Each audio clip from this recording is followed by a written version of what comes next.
Každý den se před vámi mohou otevírat takové něžné rozbřesky a teplé soumraky s okouzlujícím mořem. Pauze.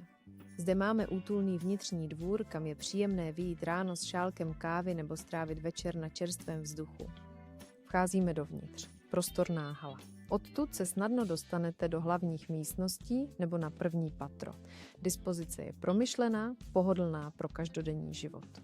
Vpravo se nachází další pracovna, prostor, který si můžete přizpůsobit svým osobním potřebám. Po levé straně se nachází prostorný obývací pokoj s krbem, což je velmi útulný a funkční prostor, ve kterém se může sejít úplně celá vaše rodina, nebo zde můžete přijímat své hosty.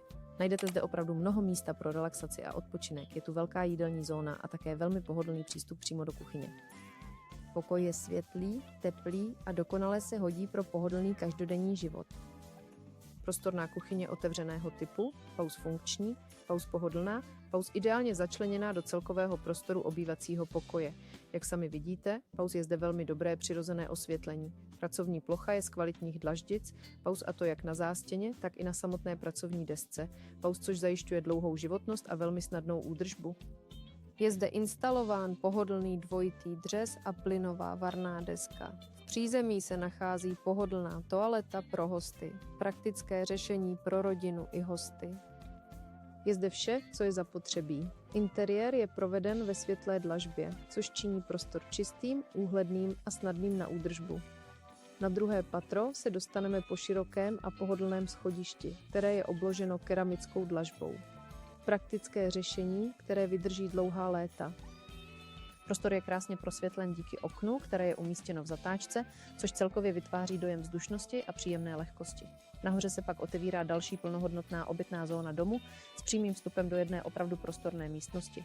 A z levé strany je přístupný útulný balkon. Celý prostor je kompletně obložen dlažbou, je snadný na údržbu a poskytuje dostatek soukromí.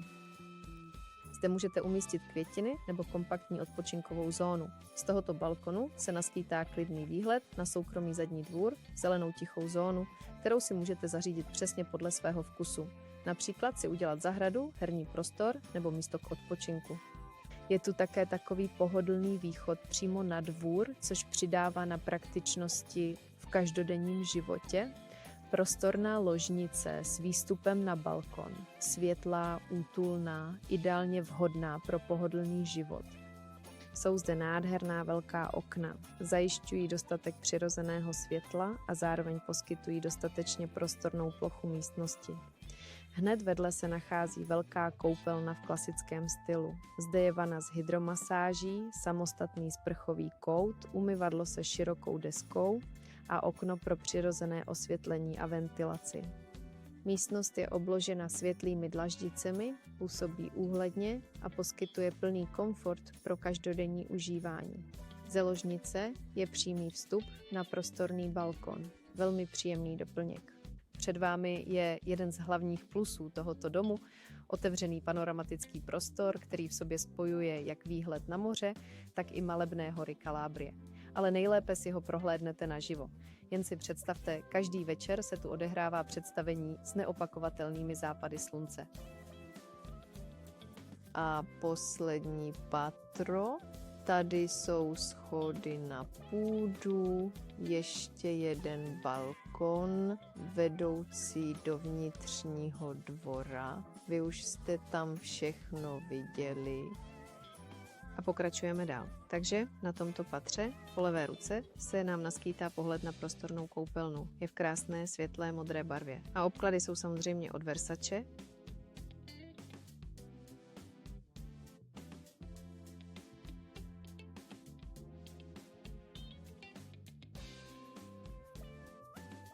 Ložnice s balkonem, který je také orientován do vnitřního dvora.